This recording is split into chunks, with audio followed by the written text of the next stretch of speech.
What is going on, everyone? Welcome to your 69th Java tutorial. I've been making a lot of Java tutorials, I just noticed. And in this tutorial I'm going to show you guys how to add some functionality to the box. So what we need to do to add functionality is add an item listener. And what an item listener does is pretty much just chills there and waits for you to click something. And when it clicks it, it pretty much just, well, tells it to do something. So let's go ahead and take that box, because that's what we want to add an event to, and we'll go ahead and add item listener. And there we go. Now, as you know, an item listener usually takes an event handler object as its parameter, but I'm going to tell you guys how to do something real cool here. Instead of having a new object like handler and having it pass into the handler class, what you can do is, if you go ahead and there we go, just like that. Instead of having an object and creating a whole nother outside class somewhere else, you can actually put something called an anonymous inner class in here. And what this does is it actually implements the item listener class. So here's how you do that. Go ahead and type new item listener, just like that. And this is your declaration for an anonymous class that implements item listener. So instead of having, like before, handler class implements item listener outside and we have to make a whole new class, what we can do is just go ahead and stick a class into here and pass it in for the parameter as add item listener, and we bypass that entire step of having to create a whole new separate class.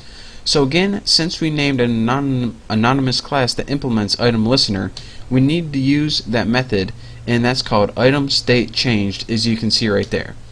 So what this class has to have in there is only one method, and that's, let's go ahead and create it right now. Item listener has, let's go ahead and make it public void item state change. I gotta make sure I spell that right. And did I? Oh, yep. Nice. Now what we have to do is, of course, it types in item event, just like that. And as our body for this, we just go ahead and write whatever we want to happen when we select one of the options. And here's how you can do that. Go ahead and make an if statement, and this if statement determines what option you selected. So if the event get state change, this pretty much, if you clicked a button, we want to set it equal to, or excuse me, we want to test if it's equal to item event dot selected. So what this pretty much means, alright, did you select a button? Is it equal to what was this pretty much means what was selected, just in a nutshell.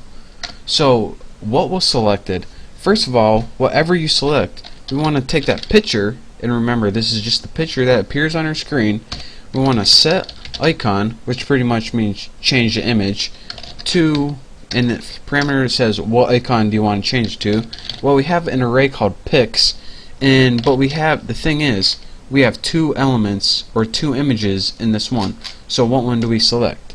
Well, go ahead and type box dot get selected index with empty parameters, just like that. Make sure I typed everything right. Parentheses, bam, bam. Now make sure the method get state change is undefined type, and oh, here we go, hold on a second. Alright guys, in all of my excitedness I did another stupid error. I actually put get state change instead of change. Quite embarrassing. Make sure you type that right. But now pretty much that's all we needed to do. So what this does is it makes an anonymous inner class, and this is the class itself. And in this class, the only thing we needed to do, since it implemented item listener, we needed to add an item state changed method, since that was the only method in item listener. And then we pretty much just said, alright, what item did you select, or what option did you select in the drop down list, and change the picture to that icon or item. So now we can go ahead and get out of add item listener, and we can pretty much just add all this to the screen. So add that box to the screen, and remember that box is just a drop down box, and now we want to take that picture and add it to the screen. But by default, let's go ahead and set it equal to new J label, and we'll do pics 0. And this pretty much just gives it a default value, so you know, something appears before you choose any options. And lastly, let's just go ahead and add that picture to the screen just like that, and we shouldn't get any errors, shouldn't. And now let's go ahead and just run this, and I'll show you guys what we get. By default, again, like I said, we have B on the screen, which is at the index of 0. Then when we select X, our picture changes to X. We can go ahead and select B, X. We can do this all day if we want, really, but no time for that. We need to overview our program. So what we did is pretty much, let me get to the good stuff. We made a box variable, a picture variable, just to hold box and picture later on. We made an array of file names, and we made an array of images named pics. And then we went and go ahead in our constructor, which is pretty much making the window. We added a title, added a layout. We set that box equal to new J comma box, and it took the file names as the options. So again, if I go ahead and run this, these options right here are the default for file name, so that's why that was able to run. And the only confusing part, which we didn't know, is this: instead of having a new object in a new class, we just went ahead and stuck that handler class inside the add item listener, and that was actually an anonymous inner class. And what we needed to do is we needed to overwrite this method item state changed, because that was the only method in item listener, and we overrode it with a nice little function right here. And then we went ahead and added the box to the screen, then we went ahead and added the picture to the screen, and just gave it a default setting, and we were good to go.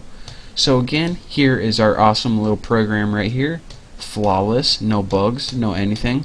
So that's all you get for this tutorial. Thank you guys for watching. In the next tutorial, we're going to be going over something else cool you can do with GUIs. And well, that's it. So again, thank you guys for watching. Don't forget to subscribe, and I will see you next tutorial.